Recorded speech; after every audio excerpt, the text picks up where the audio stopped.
With your death, this nightmare will finally end. I'm faster! You're in my sight! Feeding time! I awaken from this nightmare.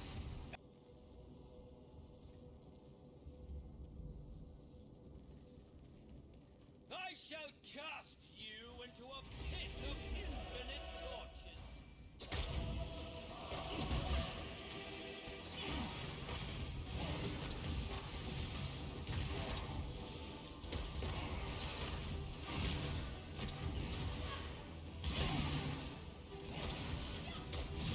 Face your destiny!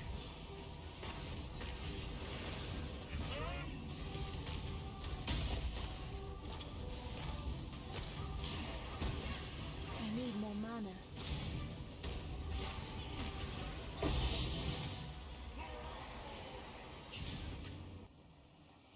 Your absurd defiance ends here, hatchling. Are you ready, my champion? And I'm ready, and not Disintegration. Cleansing. Annihilation.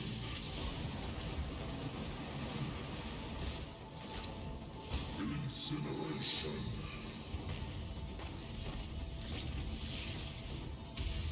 Disintegration.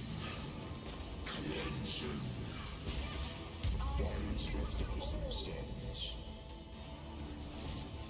You do not have the strength, passion. That may be, but I am not alone. How pathetic.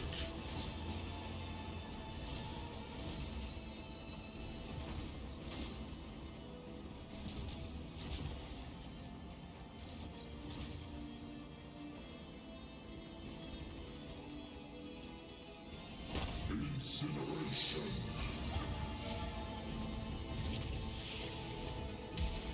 Disintegration. Cleansing. The fires of 1,000 suns.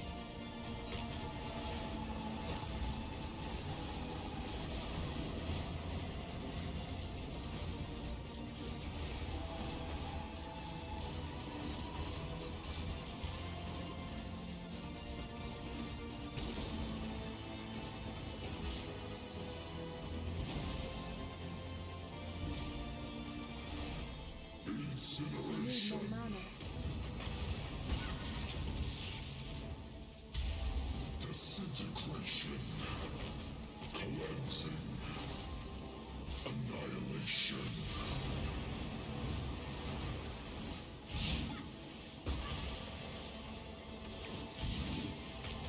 Annihilation. Disintegration. Cleansing. Incineration. The hatchling surprises. Designed to catch me before the deserve. Glorious flames! Pointless! What's this? A real challenge? You finally caught my attention.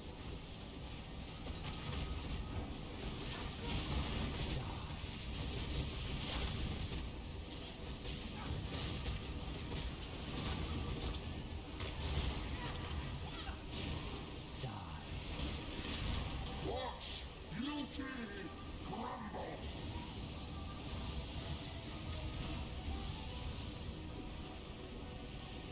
Creation itself! Fury of the cosmos! The others found Obliteration! strength in their projections. They became reliant on them. I'm not so foolish.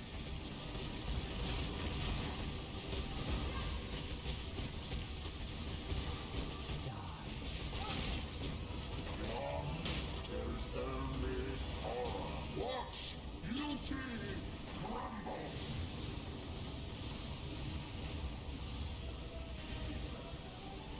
Glorious flames!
Greetings everyone, this is Rodora, and I wanted to talk about this Fire Trap Elementalist that I've been working on for the past week or so.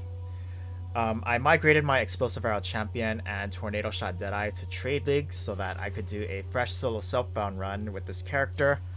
And this character has had kind of a weird and turbulent journey for the first few days. Going through the campaign was, pretty smooth. This build does it very well.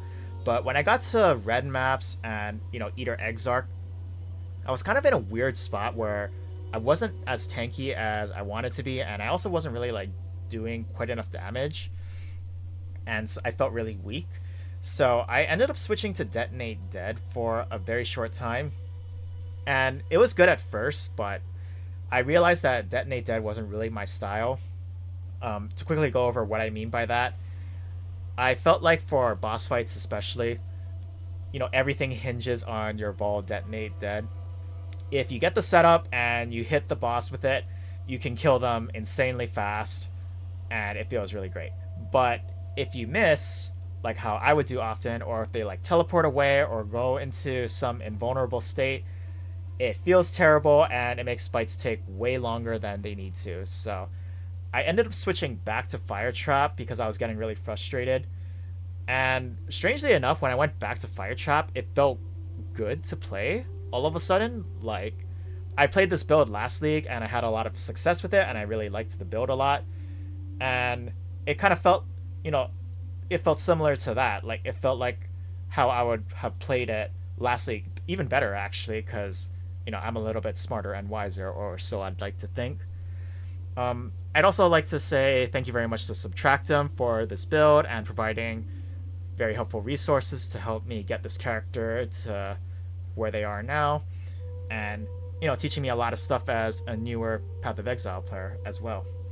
Let me go over the gear. There's a bunch of stuff I want to talk about here actually. So first, I gotta talk about this. This scepter is a fucking tragedy.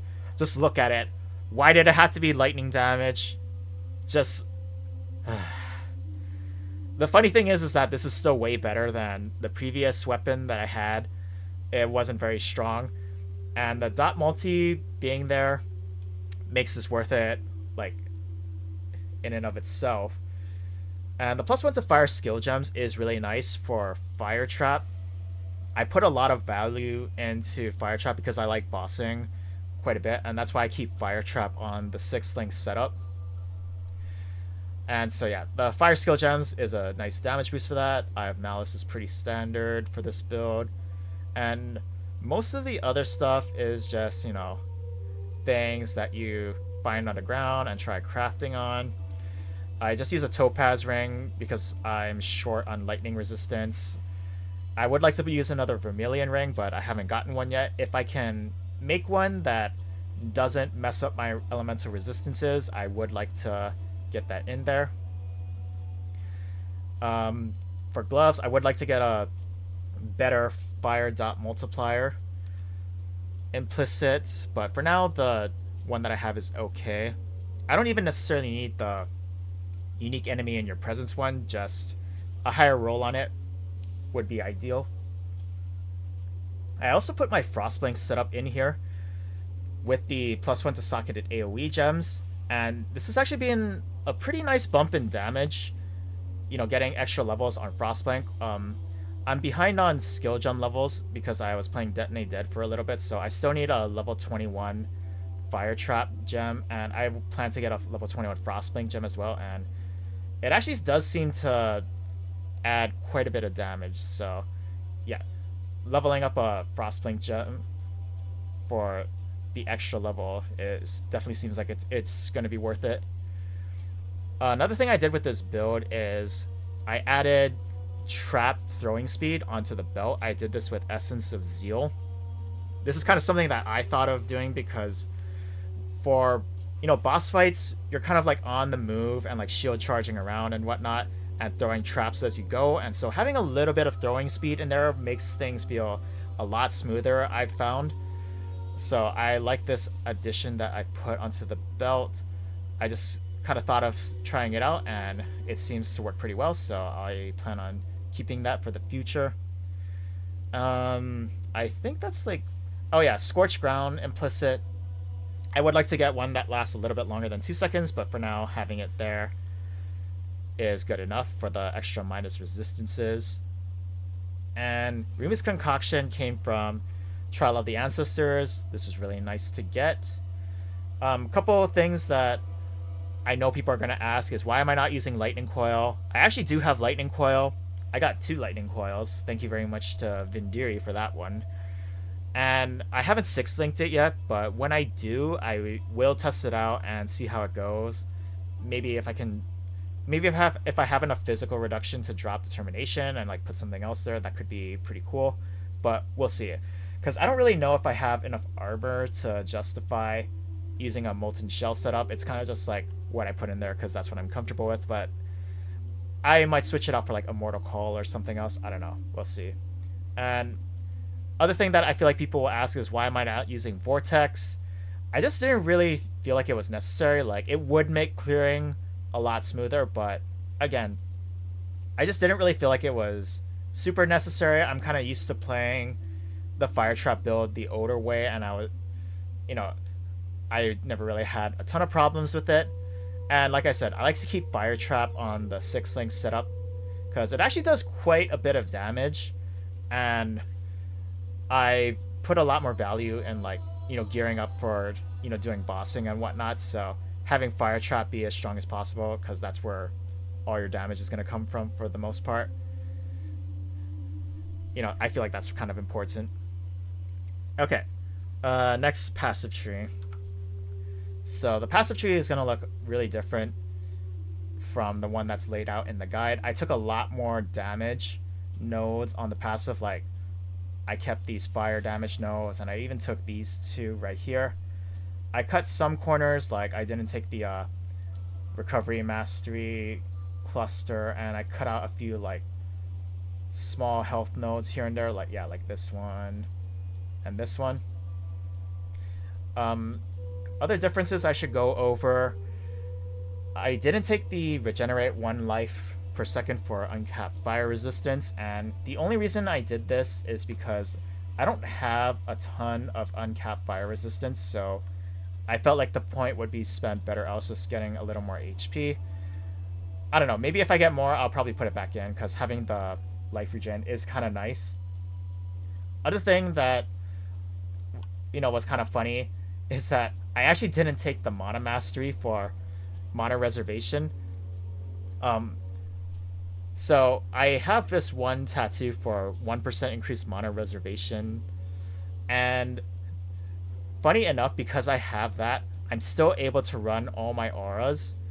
Determination, Grace, Skitterbots, and Tempest Shield.